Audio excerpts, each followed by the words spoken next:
All right, guys, let's continue with the last leg of the trigonometry. So, like I said, typically there are 7 types of problems that come in trigonometry, and this is the last one that we're talking about. We are just going to close after this on the trigonometry, and I hope you'll be confident to solve the problems. So, the last type of the problem, which is type 7, if you see here that I put here, is inverse trig function. I'll explain the concept in this video, and I'll put a separate video to solve some problems real time with you, and also put in video to solve all of the exam problems, kind of pre-write it and then just try to explain in a short video how I solved about that. So the beauty of inverse trigonometry function is number one, if you know the previous types 1 through 6, and if you understand that very well, from an exam point of view, you can completely skip type 7. You don't have to do this if you're sure about that you got the first 7 types. But if you want to just have a backup in case some of the earlier problems could be lengthy and some of the inverse trig could be very easy, you can always swap. So you just go through this video, and based on that you decide whether you want to skip this altogether or just want to take a chance on this one. And the other thing that could possibly come, I think I've noticed it once in the exam, is it might come in a section where the other options could be non-trigonometric stuff, and in that case you might as well choose inverse trig function, because like I said, the whole trigonometry is all about prove something is equal to something, or they will always give you the value of the answer upfront and you have to just prove it. So there is quite an assurance to solve this problem because you know that you're on the right track. So with that, let's jump into the inverse trig function, the concept. It will be short video and then we'll see. So as the name indicates, right, it's an inverse trig function. So whatever you have done so far, it's a trig function. So you are given an angle, you apply a trig function on that one, and you get the value. For example, if the angle is, let's take this chart over here, all this unit circle, it will be very easy for you. For example, let's say if I take this unit circle, and let's say I'm going to give you an angle of 30 degrees, and like you know, over here we have the coordinates. The y coordinate corresponds to the cos function or the cos value, and the x coordinate corresponds to the sine function, the sine value. So in this case, if I say what is the value of sine of 30, the 30 is this angle, what is the value of the sine of 30, then what we do is we go to these coordinates and just take the y value and say the value of sine 30 is half. Or there's another way to put it in a table format, which is this format over here on the right side. So if you see, there is sine, cosine, tan, and cot. And if you see the sine values, so you have all the angles here. Let me just draw it for you. So you have all the angles here, right? And then you have this values of the trig function here, right? So if I say what is the value of sine of 30, and then you get this angle of half. That's what you do in a normal sense, right? So if you see here, I've kind of explained it on the left side. In normal such situation, they will give you the angle, which is in this case 30, and they'll give you the trig function, and as an output you get the value. So the input is the angle and the output is the value. But if you kind of flip it or inverse it, where I'm going to give you the value and I want you to find, I'll give you the value, I'll give you the trig function, and I would want you to find the angle as the output. So in this case, for example, if you take the same example over here, what is the angle where sine of that angle has a value of half, which is 30 degrees, right?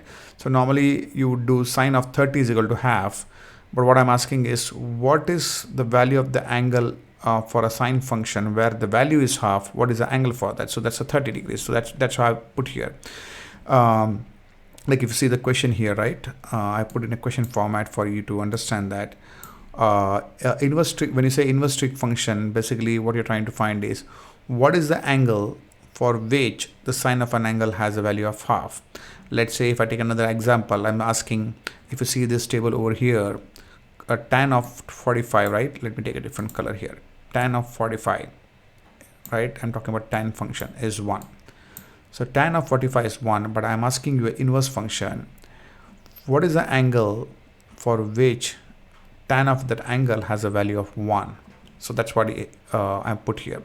So finding the angle as an output is nothing but solving a inverse trig function. And the way it's denoted, there are two ways where it's denoted. The first way and the commonly used way is this. It talks about the trigonometry function, and they put a -1 sign in the as a subscript, the sign, and it's read as sine inverse of half.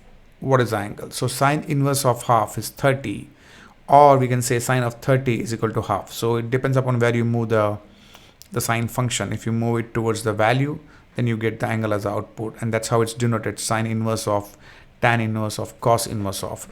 And in some cases or some textbooks, it could be confusing. It's just a notation, and it should not be confused over here. Let me take it in a different color. It should not be confused as a superscript. For example, when you write, let's say, if you're going to write over here, let's say x to the power of 2.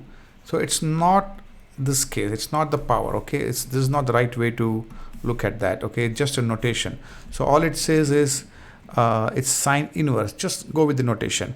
And to avoid confusion, a lot of textbooks, the way they use it is they put this denomination over here. Let me just write it for you over here. They call it as arc sine, which is same as sine inverse of, or they just add the word, or they just prefix it with the word arc, which pretty much means that if you have a circle, right? If you remember the history of mathematics, what you are in essence finding is the value of an arc when you are trying to find the angle, right? So that's the reason it's called as arc sine, arc cos, or arc tan, because the arc comes from the unit circle, a slice of the unit circle, which is an arc. Or you can just call it as sine inverse, tan inverse, and cos inverse. So just the point to be noted is that it's just a notation. Don't confuse with the subscript. Okay. Now, what is important from an exam standpoint of view? That's all we are interested in. Let's connect with that. Okay.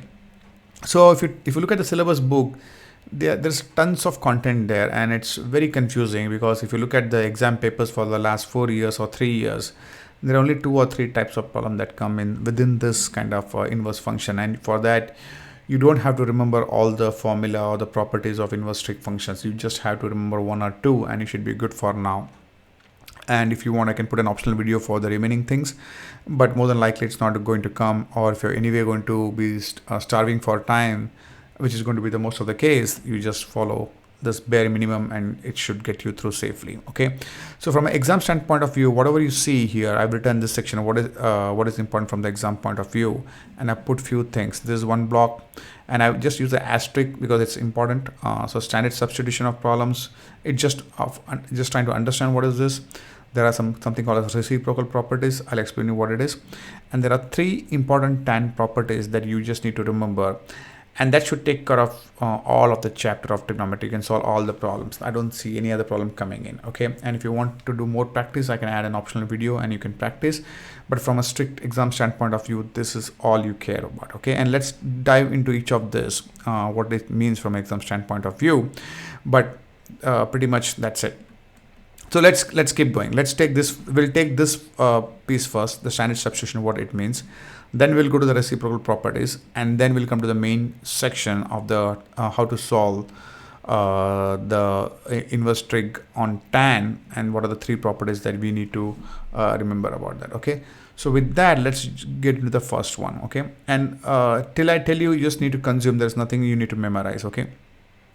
So in terms of the properties, just more of an understanding, and I don't think any problems are going to come in exam to ask you to validate this, even if it comes easy. But the main thing I want to highlight over here is there is a typical substitution, which I mentioned here in green, that you're going to use across all the problems. And if you understand that, it'll be easier for you. And this is the best way to introduce that, because not only you'll understand the property, but you'll also understand how the substitution comes. So what does it say here? Let's take this. Okay. What does it say? It says sine inverse of x is equal to x. So it looks like very confusing, but if you look at that, it's not that difficult.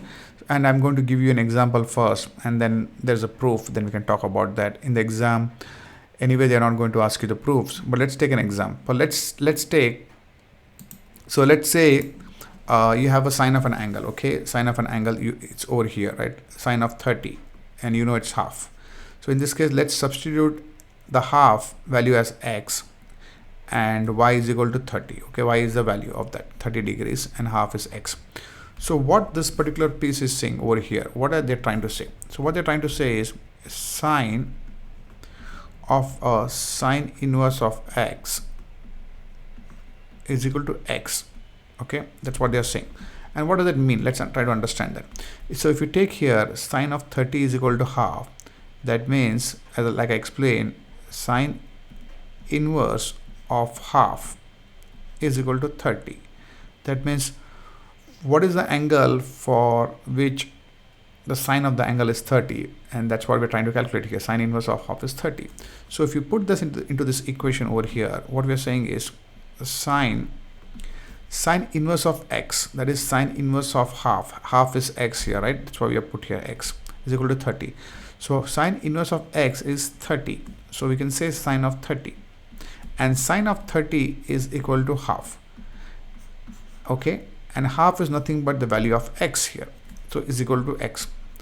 So it's that simple. It's like going back in circles. We're talking the same thing. So basically sine of a function, and within the bracket if you have sine inverse, or for that matter any of that function, sine or cos of cos inverse, it's going to be the value. The final value is going to be the value, the x value, the half, whatever. It's not going to be an angle, it's going to be a value. That's the reason. If you see, that's how they kind of mentioned here. And vice versa also is true. If you're going to take, I'm going to take a different color here. Let's say over here, I'm trying to explain this over here. What they're saying is instead of in this above case, we are putting the sign outside the bracket, and within the brackets we are putting sine of sine inverse. So if you reverse that over here, you can put the sine inverse outside, and if you can get the sine value inside, sine of y in this case, and it's saying the value is going to be y. So what does it mean? So let's substitute that sine. This means sine inverse. What is sine y? So y is 30 degrees, right? So we are going to say sine of 30 degrees. Okay, and what is sine of 30 degrees? Sine of 30 degrees is half. We know that half. And now we are calculating the inverse function of the value half, and we want to know what is the angle. But if you see here, right, if you see here, this matches with this, so we know the value is going to be 30. So if you put here 30 and 30, if you see here, 30 is nothing but the angle y. So that's the reason, like over here, right? That's the reason it's going to be y. So it's like confusing, but at the same time it's easy, but no big deal. So what all you need to remember is, doesn't matter whether the sine is outside, the sine inverse is inside, doesn't matter. If the sine of sine inverse or sine inverse of sine comes of any trigonometric function, the value on the right hand side is going to be the same. Either it's going to be an angle or it's going to be a value, right? So what do we need to remember? We don't have to remember any of this, and there's a proof that I have put here, but we don't have to remember. The only thing we have to remember is the way we need to substitute, right? So anytime an inverse trig function comes like this, for example over here, sine inverse of half, what we need to do is we just need to assign the whole inverse function to a value. For example, if you see here, sine inverse is equal to y, right? That's what they're putting. Let me take this color, hold on. So that's what they're putting, sine inverse is equal to y, right? So that's how you need to assign it. And if you say sine inverse is equal to y, and if you flip the values over here, right, this, if you can bring it here, then basically what it means is x is equal to sine of y, or sine of y is equal to x. So these two substitutions, right, the whole inverse trigonometric function revolves around these substitutions, where you put something is equal to x or you put something is equal to y. And that's all I wanted to bring it this. So that's why you need to understand that any inverse trig functions, this is the first two steps that you follow. You assign a value of x and you assign a value of y to the inverse trig, and then solve it, and then you just keep revolving between these two. Like from here you come to this one, and from here you come to this one, right? The same stuff. So that's just the tricky piece here. I just wanted to highlight that. And moving on, the next function is reciprocal of inverse trig functions. Again, nothing much, but just a word of caution, like how I explained you here. Do not confuse this kind of superscript as an exponent. It's just a notation. Likewise, there could be a confusion here. I just want to make sure that you guys don't confuse. So if you see in terms of a regular trig function over here and talk about the reciprocal, we know that a sine of an angle is equal to 1 upon cosec theta, right? And similarly, cosine of an angle is equal to 1 upon sec theta. So we know that these are reciprocal functions. And what is unique about this is, if you remember, I've written this here in red. When you talk about reciprocal functions, the whole function is reciprocated. So whatever is, so on the one side you have a function in the numerator, and on the other side the reciprocated function is in the denominator, right? So there is a numerator denominator switch here, which is flipped every time in the reciprocal functions. However, when you come to the inverse trig functions value, it's not the same logic. For example, if you see here, sine inverse of 1 by x is equal to cos inverse of x. If you see, the trig function itself does not change between the numerator and the denominator. The value changes. It's just the value that is changing. So always remember that in mind. That's all I wanted to highlight. And the way we need to understand that is, I've just put a simple table here. I'm going to explain you. Like I put here, only the value changes, right? Over here. Okay. So what it means is, let's take sine inverse of 1 by x. Okay. The property says sine inverse of 1 by x. We know the reciprocation relation of the function remains the same. Only thing is the places, the numerator denominator, that part is different. Okay. So we know that sine and cosec are kind of reciprocal functions. Okay. So, but when it comes to the inverse trigonometry identity, the way it's represented is sine inverse of a value is equal to cosec inverse of the reciprocal of the value. Okay, that means both the functions are still in the same position. The numerator and the denominator are not changing.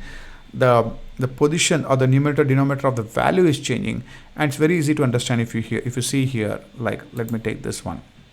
Let's take sine inverse of 1 by x, right? So let's take what is sine inverse of 1 by 2. Let's take this one. Okay, sine inverse of 1 by 2 is 30. We know that. Okay, and so, and what we can find from here, this table over here, if you see the cosec, what is the value of cosec 30? The cosec 30 is 2, and if you see 2 and 1 by 2, the values are reciprocals of each other, and that's all it is saying. So sine inverse of half is equal to cos inverse of 2 is equal to 30, and that's how we need to understand. So the point to remember, like I said, I'm just being repetitive, the value is interchange and not the function, because if you change the function, it will not make sense. I've just put it here in a red, which is a strict no.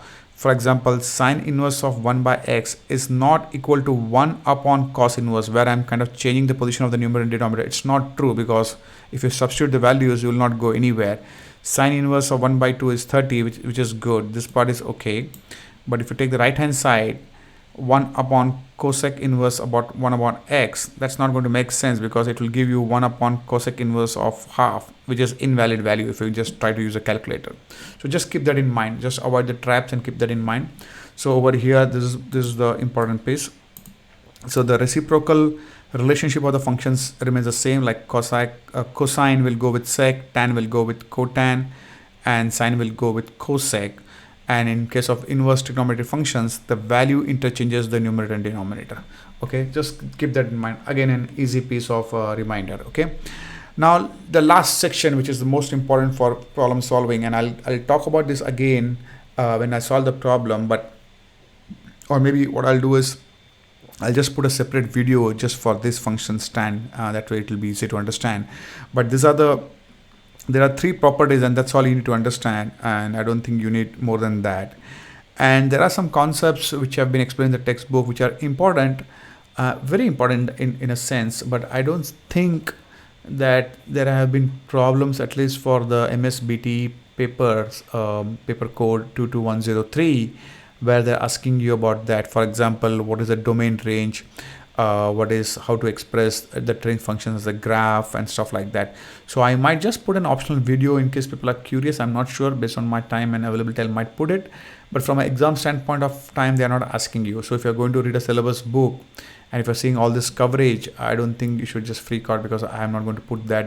I'm just trying to give you bare minimum to help you score or keep moving. Okay, so in the next video we'll talk about these three properties of tan, and we'll just solve some of the examples on this one. But other than that, that's all inverse trig function is all about. You don't have, so far you're not remembered anything. Like I said, these are the only things that is important for exam. So more on the other side of the video, and then we can talk in detail.